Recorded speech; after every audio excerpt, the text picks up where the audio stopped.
In the years following World War II, the world witnessed a series of inexplicable and extraordinary events that captured the imagination and fear of many. From the ghost rockets that streaked across Scandinavian skies to the strange, unidentified flying objects observed over Mount Rainier, these phenomena defied conventional explanations and sparked worldwide investigations. In this chapter, I'll explore fascinating accounts and impactful testimonies of these sightings, revealing details that have left experts perplexed for decades. The 1940s were a time of great change and tension in the world. After the end of World War II, global powers plunged into the Cold War, an era of geopolitical rivalries and technological advancements. Paranoia and uncertainty dominated the atmosphere, and the arms race led to innovations in aeronautics and military technology. Amidst this turbulent backdrop, numerous reports of unidentified flying object sightings began to emerge, causing alarm and curiosity among both the public and governments. In 1946, just a year after the end of World War II, a series of extraordinary sightings began to appear in the skies over Sweden and other Scandinavian countries. This phenomenon, which became known as the ghost rocket wave, captured the attention not only of local residents, but also of authorities and scientists worldwide. The first documented report of these mysterious flying objects took place on February 26, 1946, in Finland. On this occasion, multiple witnesses claimed to have seen a series of meteors falling from the sky, although no investigation was conducted and no concrete evidence was presented. As the year progressed, sightings began to increase, especially in Sweden. Residents reported seeing rocket or missile-shaped objects streaking across the skies without leaving a trace or emitting any sound. Between May and December of that year, more than 2,000 sightings were recorded, most of them from Sweden. One of the most striking accounts was published in the Swedish newspaper Dagens Nyheter on May 24, 1946. The note read, "Two night watchmen at the Kronposten sighted a cigar-shaped body without wings of dimensions comparable to those of a small airplane, which at regular intervals released bursts of sparks from its tail. The estimated altitude was only 100 meters, and it moved at the speed of a normal airplane towards the southwest." The testimonies collected over those months described the ghost rockets as elongated, cigar-shaped objects, similar to missiles, moving at high speed and without emitting any noise. Some reports mentioned the presence of multiple objects flying in horizontal formation. These UFOs, which left no trace or trail, defied conventional explanations of the time. A recurring description was that of cylindrical bodies that sometimes seemed to expel sparks or flashes. In one of the most notable sightings, a Swedish Air Force pilot reported seeing one of these objects about 60 meters above his plane. The object, approximately 15 meters long and 1 meter in diameter, was flying at an estimated speed of 400 mph and had no wings or escape flaps. The number of reports and the resulting public concern led Swedish authorities to initiate a series of investigations. Initially, it was considered that these objects could be missiles of German or Soviet origin, given the advanced technology these countries had developed during the war. However, the lack of concrete evidence and the unusual nature of the sightings raised serious doubts about this hypothesis. Swedish authorities requested help from the United States and the United Kingdom to unravel the mystery. Long-range bombing techniques, expert Lieutenant General James Doolittle and air warfare expert General David Sarnoff traveled to Stockholm to investigate. Along with them, the British Air Force Intelligence Director Reginald Victor Jones was also involved in the investigation, analyzing radar operator reports. As investigations progressed, more questions arose than answers. Authorities managed to rule out the possibility that they were missiles, but they couldn't determine what these objects really were. Several theories were proposed, including the possibility of bright meteors or illusions caused by post-war nerves, although these hypotheses were also dismissed by various researchers. Throughout 1946, numerous fragments and remains of the alleged ghost rockets were collected. These materials, found in various locations in Sweden, were subjected to rigorous scientific analysis. Researchers discovered a significant amount of unknown elements in the fragments, which further complicated the task of identifying their origin. One of the most notable incidents occurred in July 1946, when it was reported that one of these rockets had fallen into Lake KMF in Sweden. Search and recovery operations were quickly initiated, and divers managed to extract fragments of the submerged object. Initial analyses carried out by local scientists revealed the presence of an organic substance that resembled carbide, a finding that raised even more questions. The lack of consensus on the nature of the fragments and their composition led Swedish authorities to request international assistance. Scientists from the United States and the United Kingdom collaborated in the analyses, but the results were inconclusive. Some suggested that the materials could be of extraterrestrial origin, while others leaned towards the theory that they were part of some secret military experiment. However, none of these hypotheses could be confirmed with certainty. The enigma of the ghost rockets in 1946 represents one of the most intriguing and challenging mysteries in the history of UFO sightings. Despite the multiple investigations carried out and the numerous witnesses, the phenomenon remains an unsolved enigma. From the concerted efforts of researchers and authorities from several countries, the lack of conclusive evidence and the perplexing nature of the objects left many questions unanswered. As I delve deeper into this fascinating period of history, I can't help but feel a sense of awe and curiosity. The ghost rocket phenomenon of 1946 was just the beginning of a series of unexplained events that would captivate the world's attention for decades to come. The sheer number of sightings, the credibility of many witnesses, and the inability of experts to provide a definitive explanation all contribute to the enduring mystery of these events. What strikes me most about the ghost rocket sightings is the consistency in the descriptions provided by witnesses. Despite coming from different backgrounds and locations, many people reported seeing similar objects, cigar-shaped, moving at incredible speeds, and often emitting sparks or flashes. This consistency lends credibility to the reports and makes it difficult to dismiss them as mere mass hysteria or misidentification of known phenomena.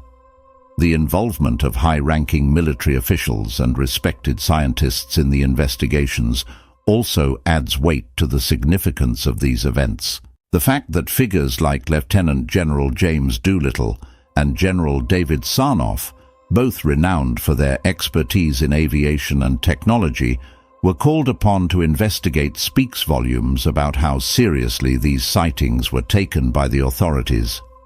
As I consider the political climate of the time, I can't help but wonder about the impact these sightings had on the already tense relationships between nations in the post-World War II era.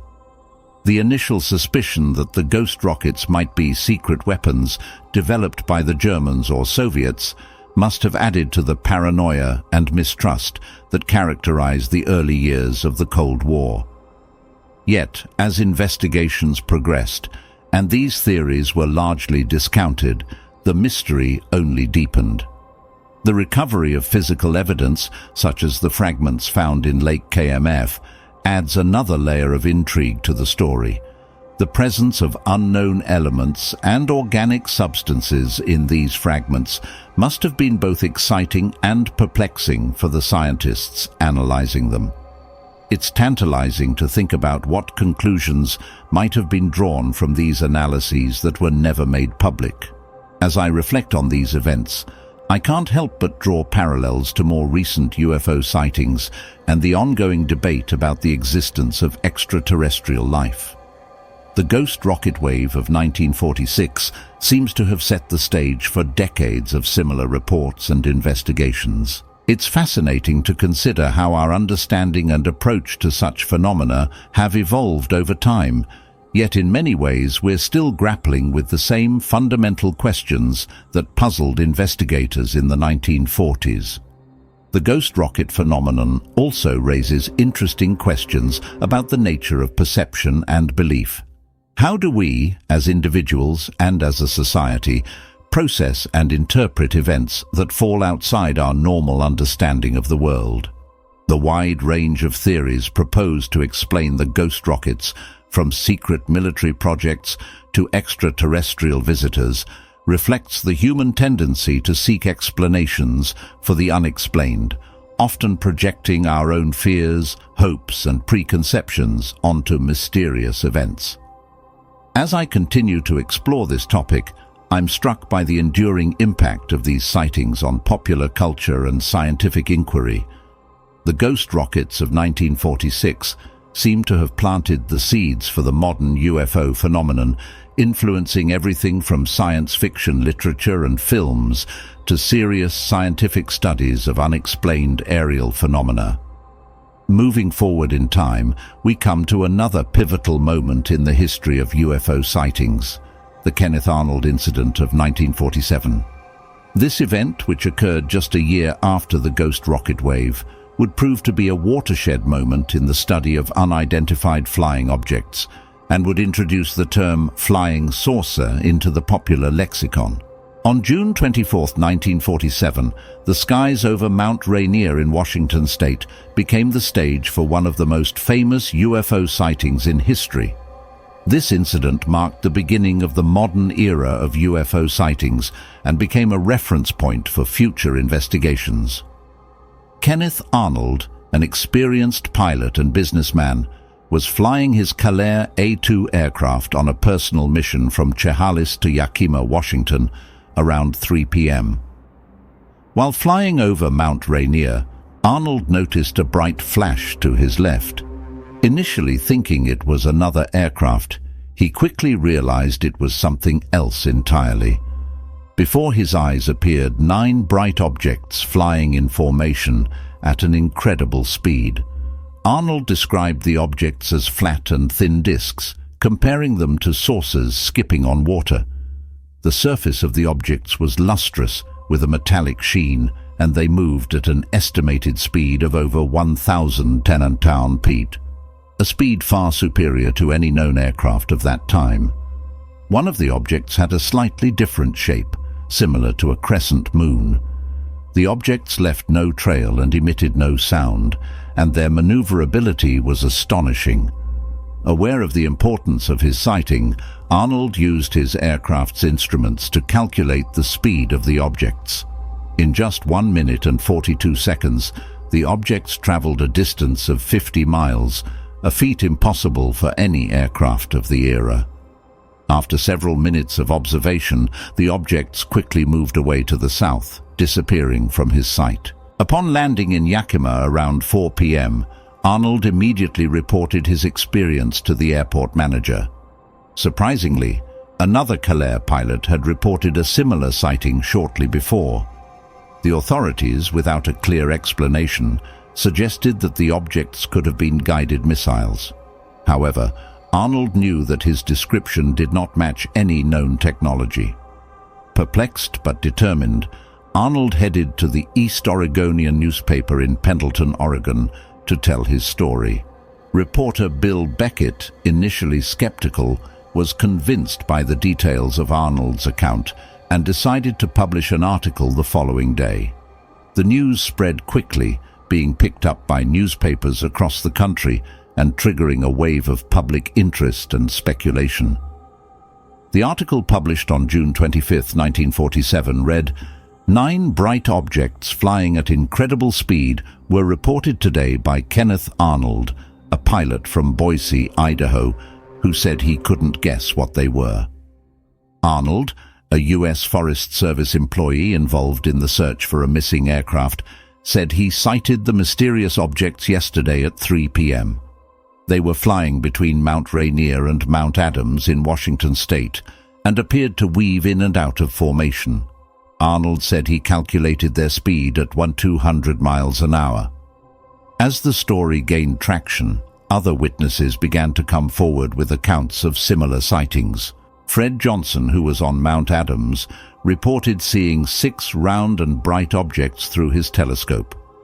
Interestingly, Johnson noticed that his compass began to spin wildly during the sighting, indicating possible magnetic interference.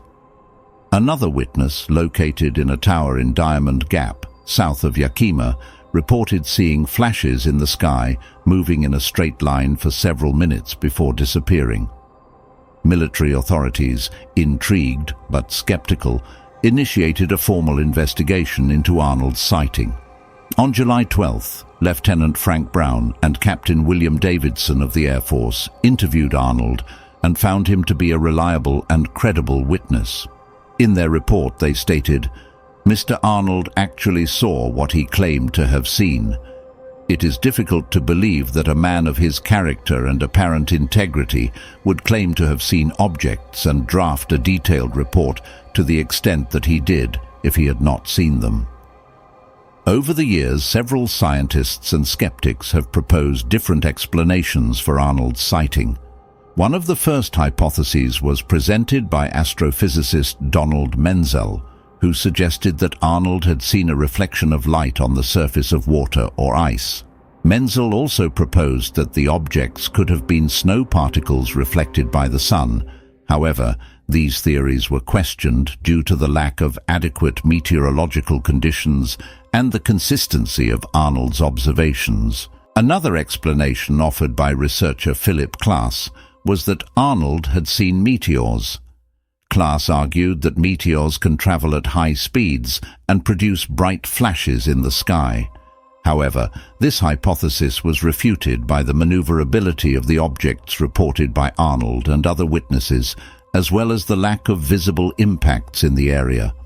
In 1953, Menzel presented another theory, suggesting that Arnold had seen a formation of orographic clouds. These clouds, which form over mountains, can appear to be solid and moving objects when viewed from a certain distance. However, this explanation failed to convince many due to the clarity of the observations and the lack of meteorological evidence to support such a phenomenon on that specific day. The consistency in witness accounts added credibility to Arnold's case. In addition to his testimony, other similar sightings were reported on the same day. Fred Johnson, observing from Mount Adams, described 6 round and bright objects moving in formation, just like Arnold.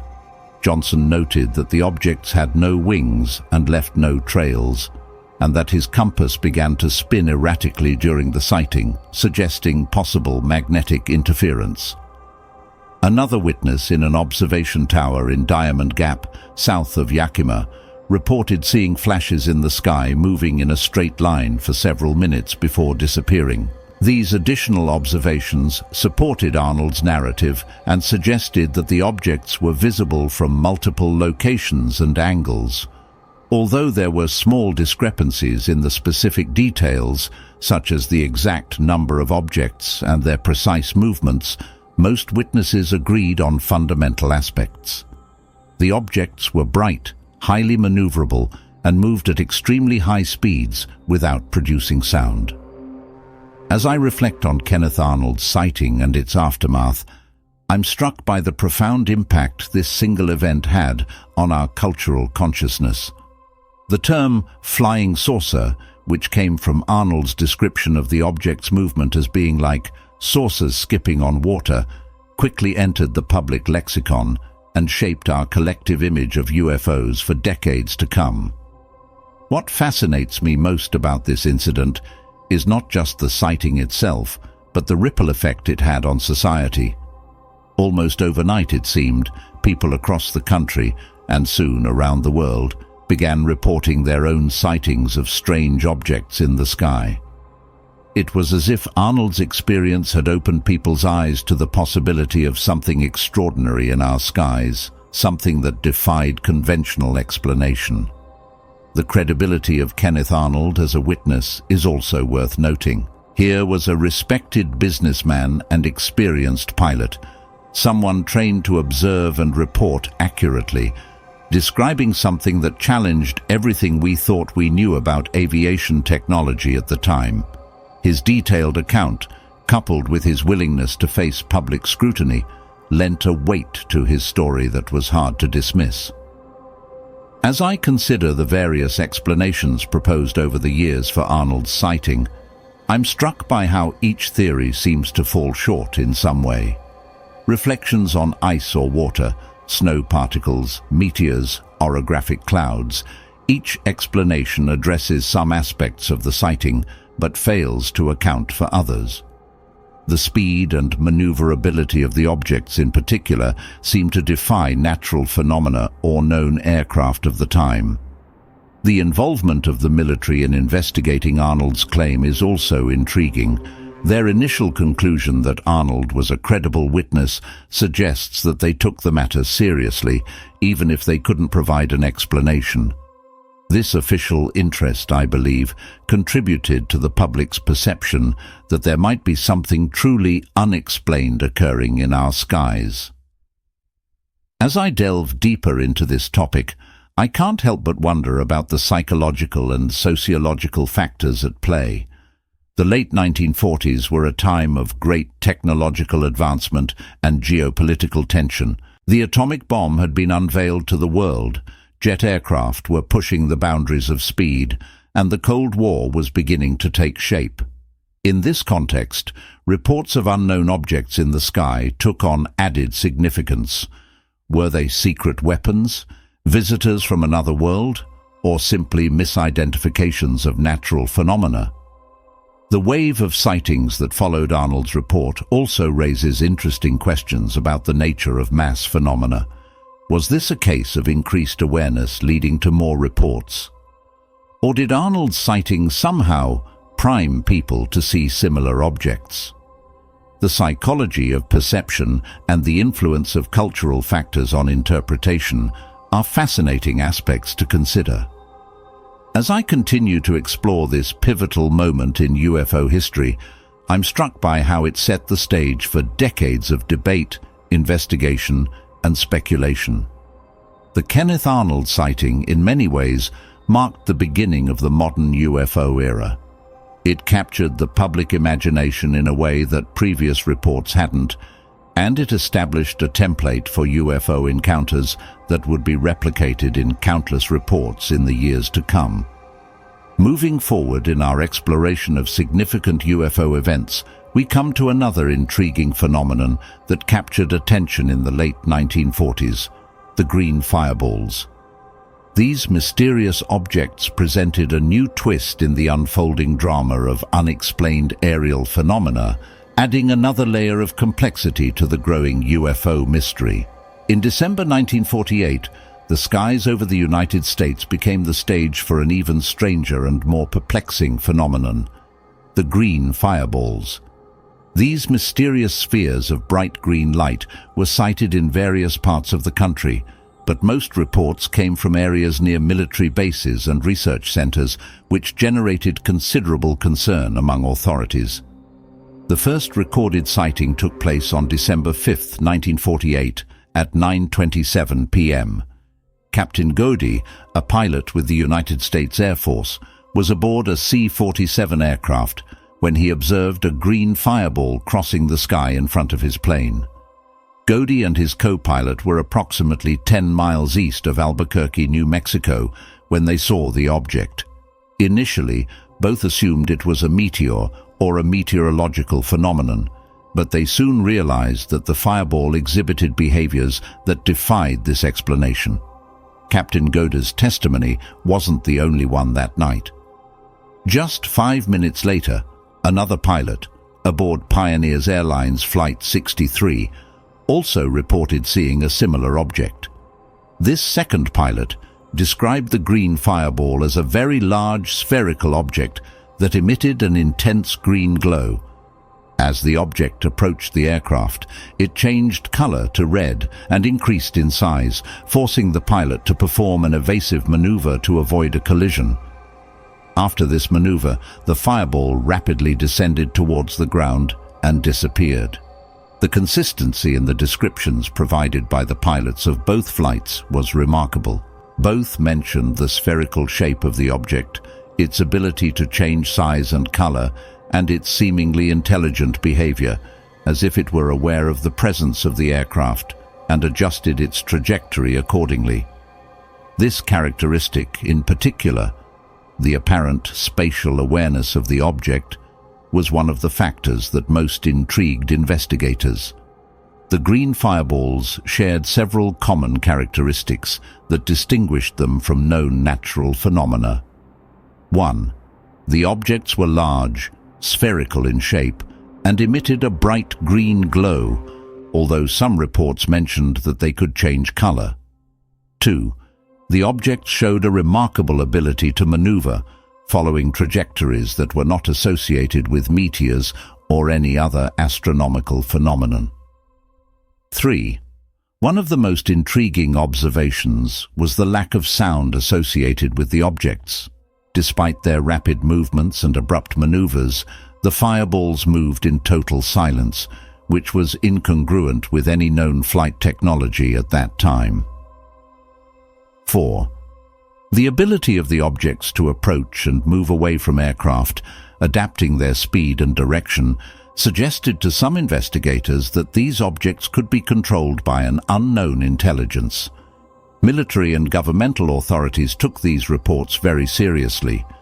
The United States Air Force initiated a formal investigation, assigning several of its best officers and investigators to the task of unraveling the mystery of the green fireballs. Among those involved in the investigation was Dr. Lincoln La Paz, a prominent astronomer specializing in the study of meteors and meteorites. La Paz was included in the team due to his expertise and reputation, with the hope that he could offer a scientific explanation for the phenomenon. Dr. La Paz and his team began to trace the trajectory of the fireballs according to the reports received. If the objects were truly meteors, they should have left some trace or debris upon impacting the Earth. However, despite exhaustive searches, no fragments or debris were found in the areas where the fireballs had been sighted.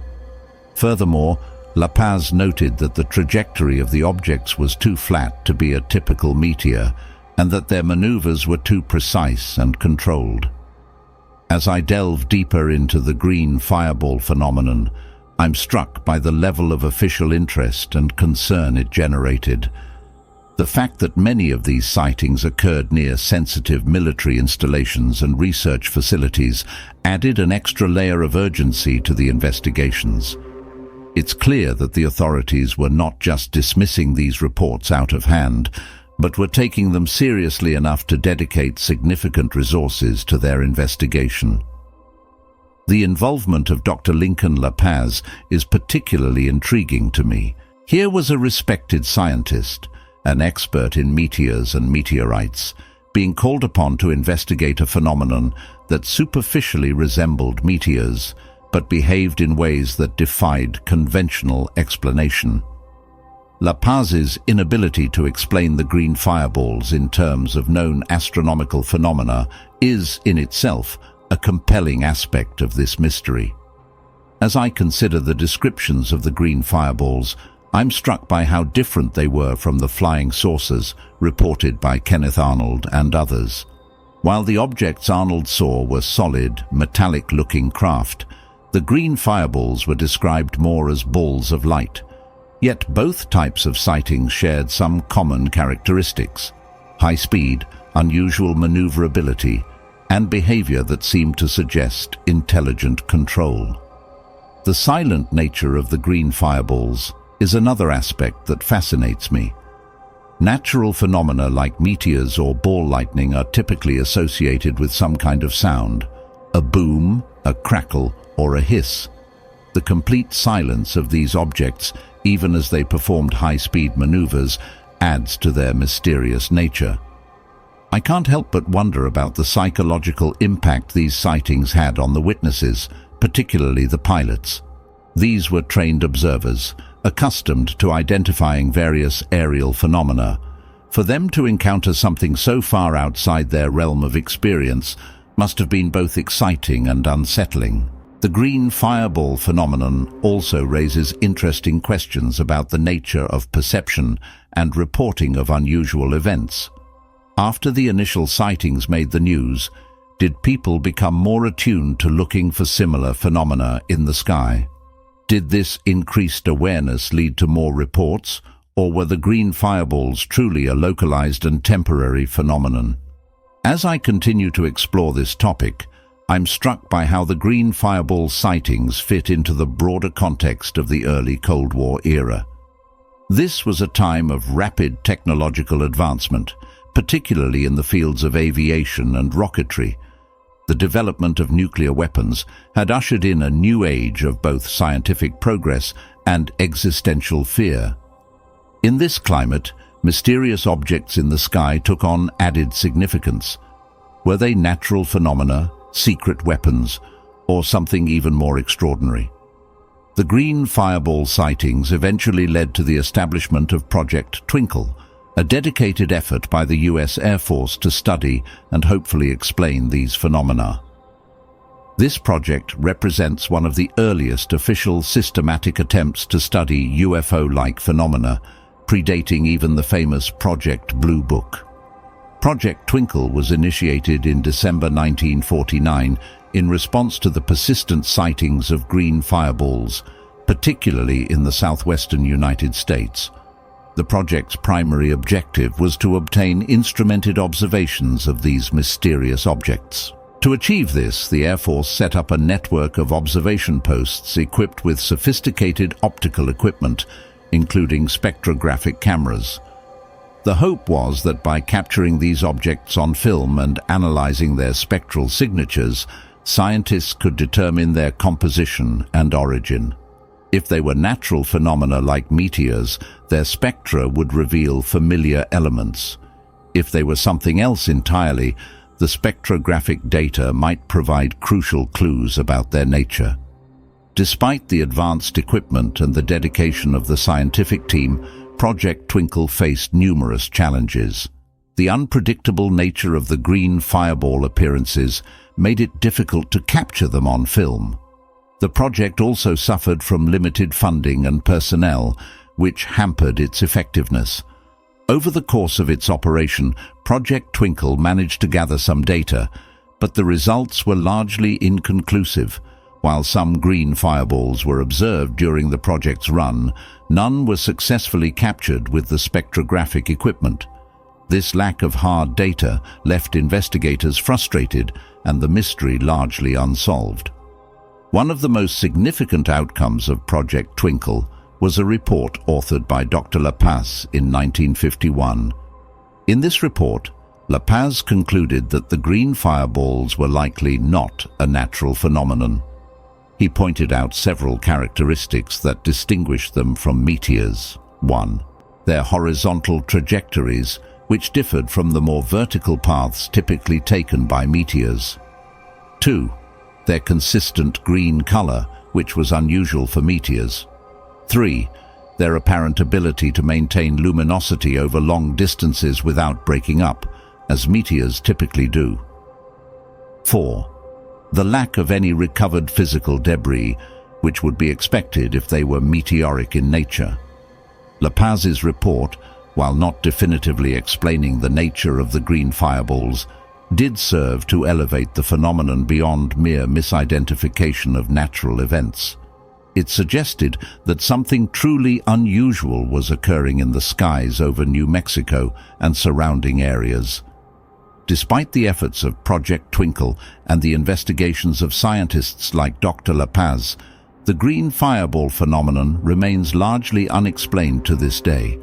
Various theories have been proposed over the years, ranging from secret military tests to extraterrestrial probes, but none have been conclusively proven.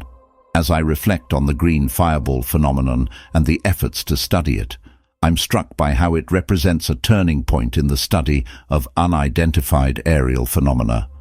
Prior to this, most UFO sightings were treated as isolated incidents or dismissed as misidentifications or hoaxes. The green fireballs, with their consistent appearances and their sightings by multiple credible witnesses, forced a more serious, scientific approach to the UFO question. The establishment of Project Twinkle also marks an important moment in the relationship between the scientific community and the UFO phenomenon. Here we see respected scientists like Dr. La Paz applying rigorous methodology to the study of these unexplained events. This scientific approach, while ultimately inconclusive in this case, set a precedent for future investigations into aerial anomalies. I find myself wondering about the long-term impact of the green fireball sightings and the subsequent investigations. How did these events influence public perception of UFOs? Did they contribute to the growing belief in extraterrestrial visitation that would become more prominent in the 1950s and beyond?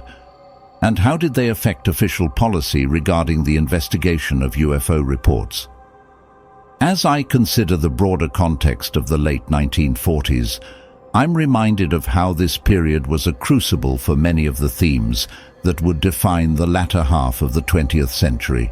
The dawn of the atomic age, the beginnings of the space race, the escalating tensions of the Cold War, all of these factors created a climate where the appearance of mysterious objects in the sky took on added significance.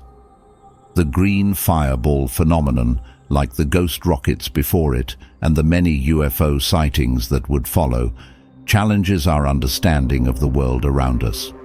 It reminds us that despite our scientific advancements, there are still mysteries in our skies that defy easy explanation.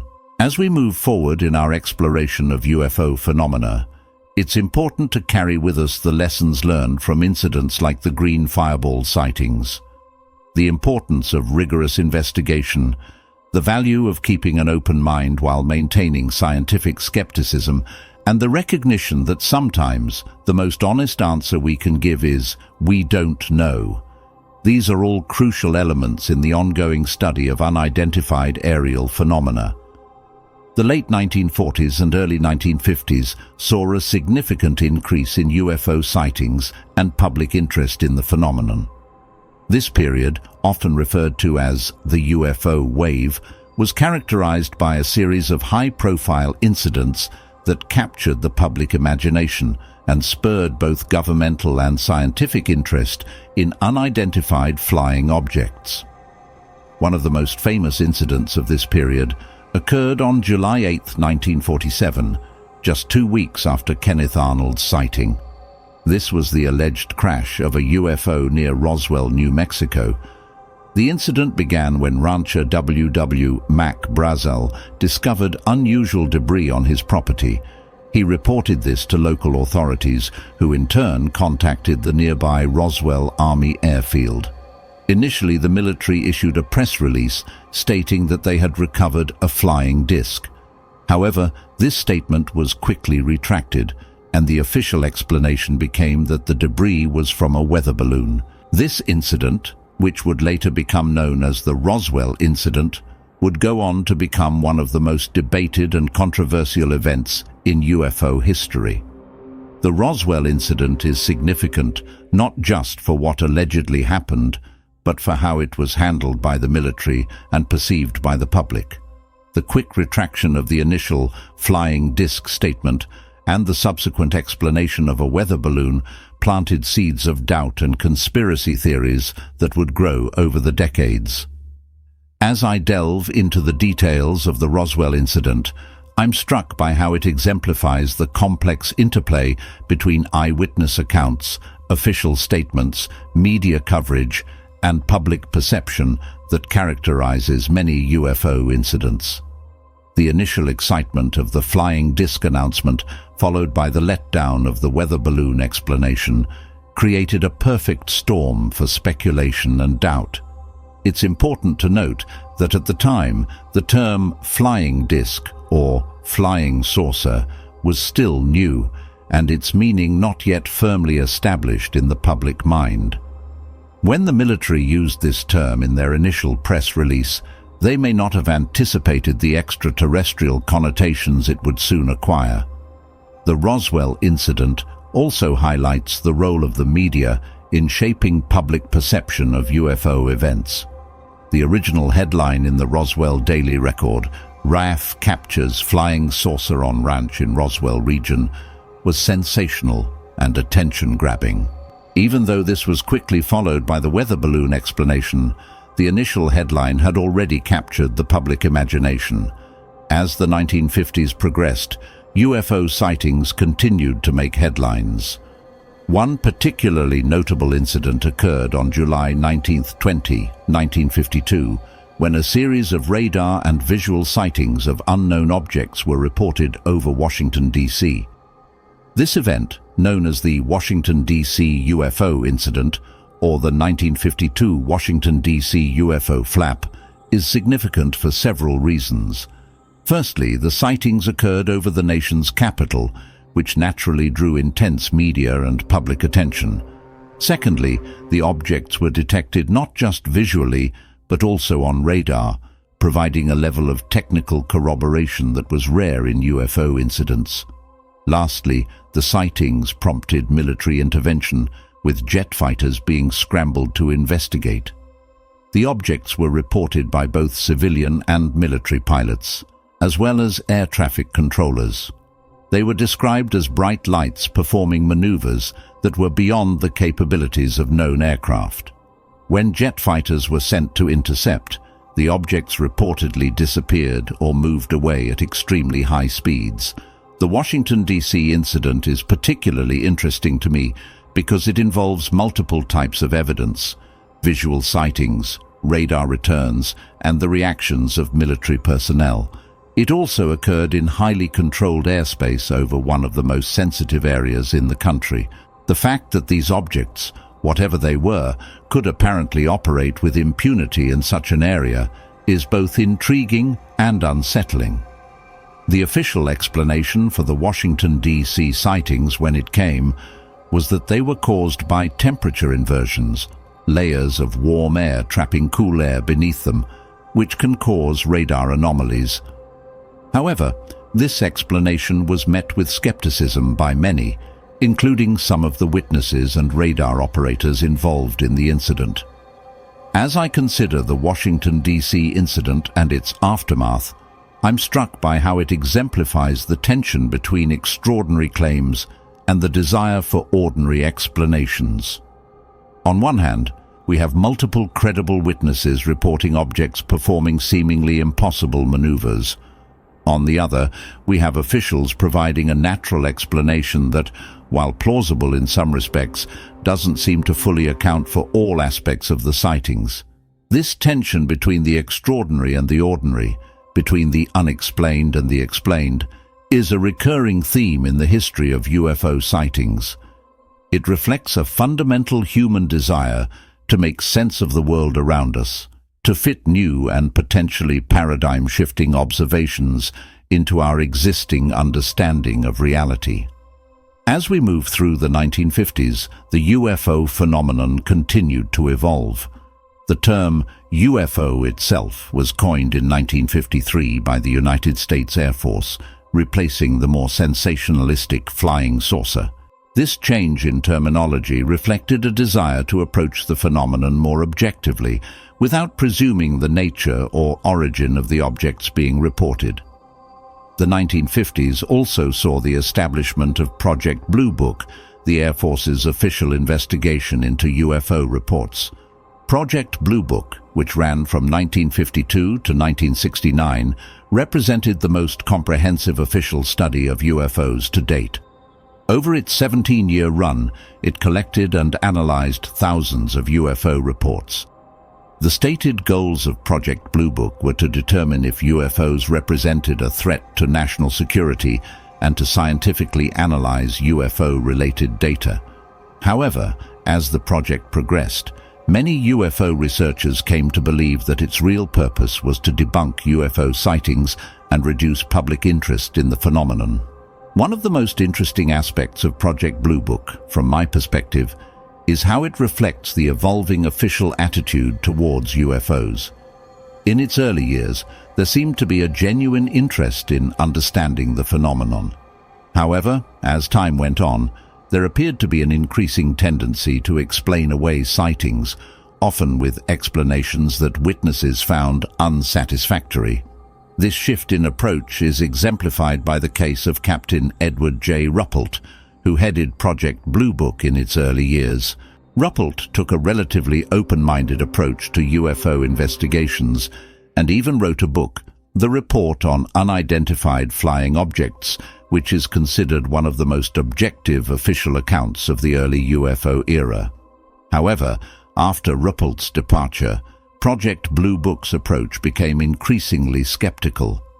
This culminated in the Condon Report of 1968, a University of Colorado study commissioned by the Air Force, which concluded that further investigation of UFOs was unlikely to yield significant scientific advances. The Condon Report is a controversial document in UFO history. While it officially concluded that there was no evidence of extraterrestrial visitations, many researchers have criticized its methodology and argued that it dismissed or inadequately explained some of the most compelling UFO cases. As I delve deeper into the history of Project Blue Book and the Condon Report, I'm struck by the complexity of the UFO phenomenon and the challenges it poses to scientific investigation. On one hand, the scientific method demands rigorous evidence and repeatability, qualities that are often lacking in UFO reports.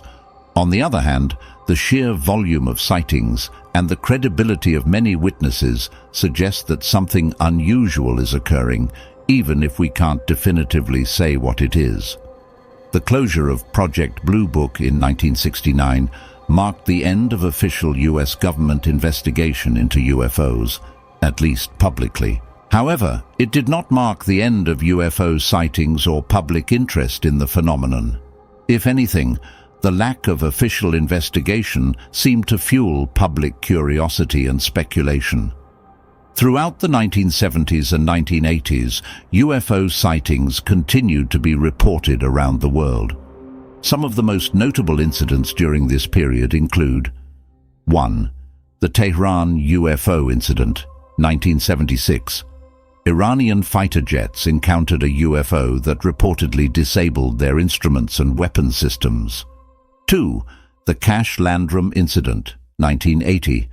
3 people in Texas claimed to have encountered a diamond-shaped UFO that emitted intense heat, causing radiation-like burns. 3.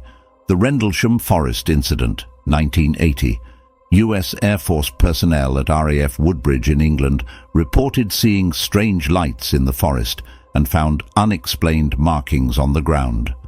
4. The Japan Airlines Flight 1628 incident, 1986. The crew of a Japanese cargo plane reported seeing and tracking on radar 2 unidentified objects over Alaska for more than 30 minutes. These incidents, and many others like them, kept the UFO phenomenon in the public eye and continued to challenge our understanding of what's possible in our skies. As I reflect on these cases, I'm struck by how they often involve multiple witnesses, including trained observers like pilots and military personnel. Many of these incidents also involve physical evidence, whether it's radar data, ground traces, or physiological effects on witnesses. This makes them particularly intriguing from an investigative standpoint. The 1990s and early 2000s saw a shift in how UFOs were perceived and discussed. The rise of the internet allowed for easier sharing of information and theories about UFOs, but it also made it easier to spread misinformation and hoaxes. This period saw an increase in claims of alien abduction and government conspiracy theories related to UFOs. One of the most significant developments in UFO research during this period was the disclosure movement. This was an effort to pressure governments, particularly the US government, to release all of their information about UFOs. The movement was driven by the belief that governments had much more information about UFOs than they were admitting publicly. In 2017, a significant development occurred when the New York Times published an article revealing the existence of a secret Pentagon program called the Advanced Aerospace Threat Identification Program, AATIP. This program, which ran from 2007 to 2012, was tasked with investigating reports of unidentified aerial phenomena. The revelation of AATIP's existence was significant for several reasons. First, it showed that the US government had continued to investigate UFOs long after the closure of Project Blue Book, contrary to public statements. Second, it lent credibility to some of the more recent high-profile UFO sightings, particularly those involving military pilots. One of the most notable of these recent incidents occurred in 2004, when pilots from the USS Nimitz carrier group encountered an unidentified object off the coast of San Diego. The object, captured on video, appeared to move in ways that defied known aerodynamic principles. This incident, along with similar encounters in 2015, became public knowledge in 2017 and reignited interest in the UFO phenomenon. As I consider these recent developments, I'm struck by how they've changed the conversation around UFOs. The involvement of military personnel and the acknowledgement of official investigations have lent a new level of credibility to the phenomenon. At the same time, the release of video evidence has provided a new type of data for researchers to analyze. In 2020, the U.S. Department of Defense officially released 3 videos of unidentified aerial phenomena, acknowledging that they were taken by Navy pilots and that the objects in the videos remain unidentified.